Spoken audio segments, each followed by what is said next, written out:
Hello friends, బిట్రగుంటలోని Nagulavaram గ్రామంలో ఒక కొత్త రకమైన వాటర్ ప్లాంట్ని నేను చూశాను. అది ఏంటంటే వాటర్ ప్లాంట్ క్లోజ్లో ఉన్నా కూడా ఏటీఎం మిషన్ లాగా దాన్ని యూజ్ చేసుకొని వాటర్ని మనం పట్టొచ్చు. అది ఎలాగంటే ముందుగా మనం రీఛార్జ్ చేసుకున్న కార్డ్ని కానీ లేదా 5 రూపాయల కాయిన్ని కానీ ఇందులో వేస్తే వాటర్ రావడం మొదలవుతుంది.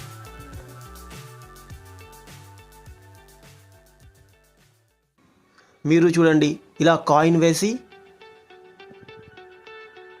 కాసేపు వెయిట్ చేస్తే నీళ్లు ఆటోమేటిక్గా వస్తాయి. ఇది భలే ఉంది కదా. నేనైతే ఇది ఎక్కడా చూడలేదు. మీరు ఎక్కడైనా చూసారేమో కామెంట్ చేయండి.